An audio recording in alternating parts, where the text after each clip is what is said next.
Irmãos, irmãs e irmãs, obrigado pela sua fé, sua presença. Alegra muito o coração de Nossa Senhora.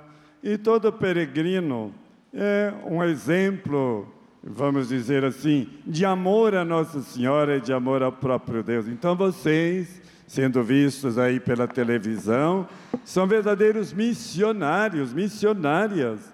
Estão aqui exatamente porque querem crescer na espiritualidade e no seguimento de Jesus.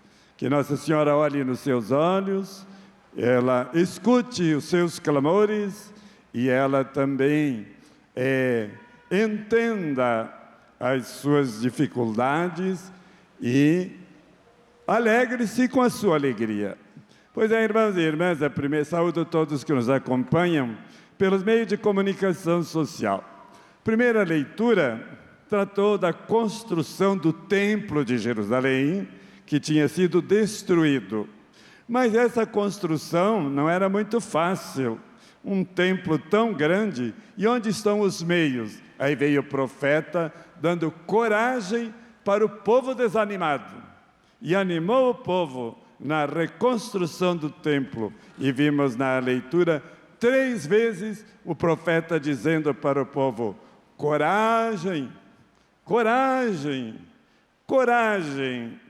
Vamos pedir também nós a Deus esta graça da coragem. Por quê, disse o profeta? Deus está no meio de vós. E a casa de Deus é um esplendor e é um lugar de paz. Como então não ter coragem para construir esta casa, o templo de Deus? E nós vamos pedir para nós hoje também esta coragem. Porque Jesus, ao se despedir, no Evangelho de João, diz assim para os apóstolos: coragem, eu venci o mundo. E nós podemos pedir: Senhor, dai-nos a coragem da fé, dai-nos a coragem da conversão, dai-nos a coragem da santificação, dai-nos a coragem de não termos medo, dai-nos a coragem de sempre estar contigo, não perder a graça. Dai-nos a graça do ânimo e da esperança, e dai-nos a graça de reconstruir o templo que somos nós.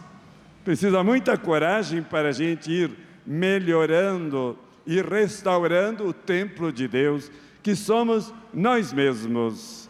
Pois é, irmãos e irmãs, aí chegamos então no Evangelho. No Evangelho, Jesus é chamado de Filho de Deus, porque o Espírito Santo iluminou Pedro, e Jesus é o templo. O Pai e eu somos um, o Pai está em mim. Jesus é o templo, e Ele disse: vocês vão destruir esse templo do meu corpo, mas em 3 dias ressuscitarei. Então veja, Jesus também é templo, onde a gente encontra o Pai. Mas naquele tempo de Jesus, havia muitas dificuldades e opiniões a respeito de Jesus. Um dizia: você é um profeta, você é Elias, você é João. Então Pedro, cheio de coragem, que vem do Espírito Santo, ele proclama Jesus Filho de Deus bendito. E é isso mesmo, aqui está a melhor resposta para a pergunta de Jesus: quem sou eu para vocês? Mas não é uma resposta de catecismo, de boca para fora. Dizer que Jesus é o Cristo significa conhecê-lo profundamente.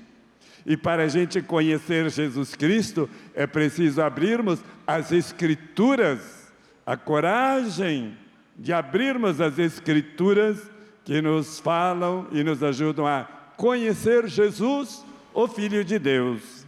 Senão a gente pode ter umas ideias muito pessoais a respeito de Jesus Cristo. E então, Jesus proíbe que os discípulos falem de que Ele é o Filho de Deus. Por quê?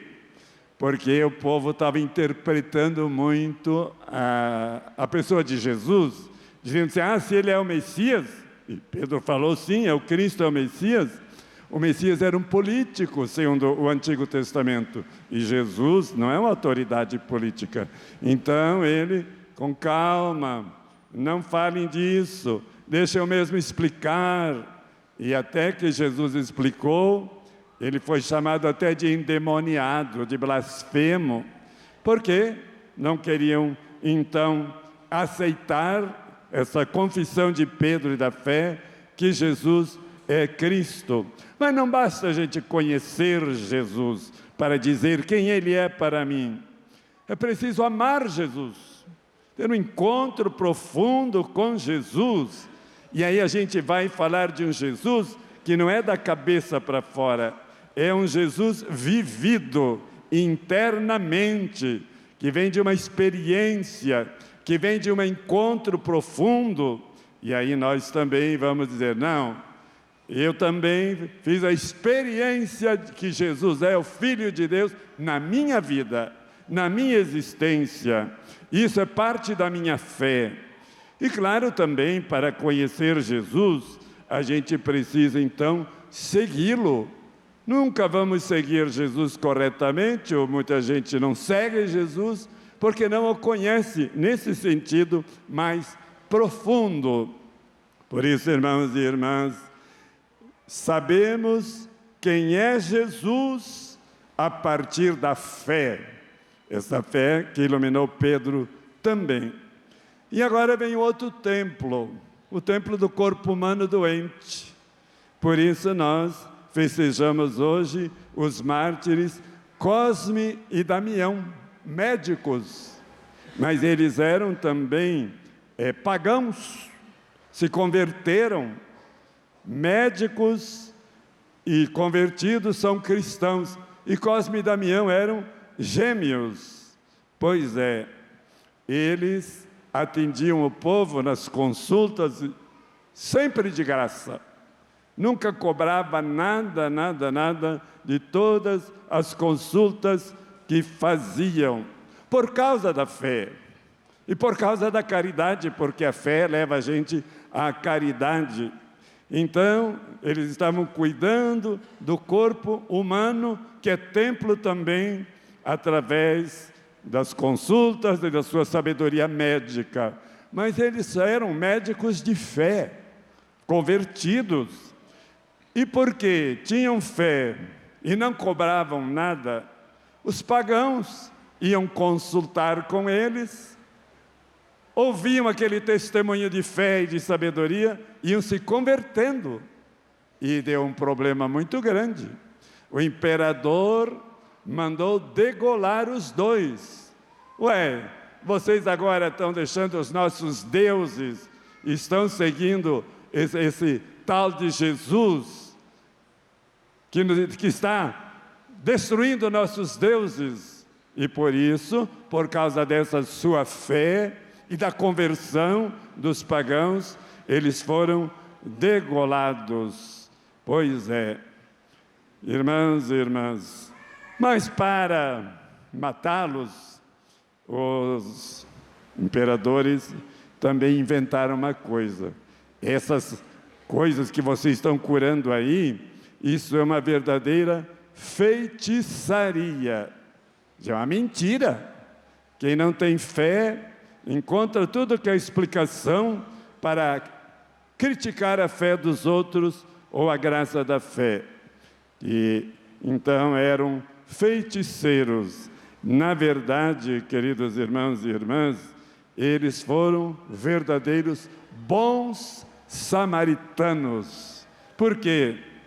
Porque o bom samaritano também curou a ferida daquele homem caído. E eles foram mortos por causa dessa caridade que faziam. Isso nos ajuda muito. A gente também, para sermos bons samaritanos, precisamos desta fé. E eles se tornaram médicos missionários. Um médico pode ser um missionário quando ele tem fé.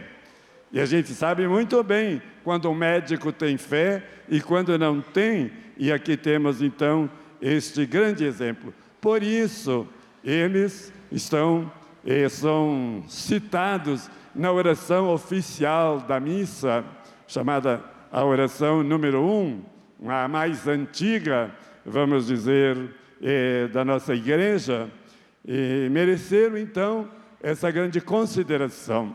Mas também aconteceu que o imperador Joviniano tinha uma doença rara, ia morrer, e foi curado pela intercessão desses dois mártires, desses dois médicos cristãos. Então isso criou também um grandíssimo problema.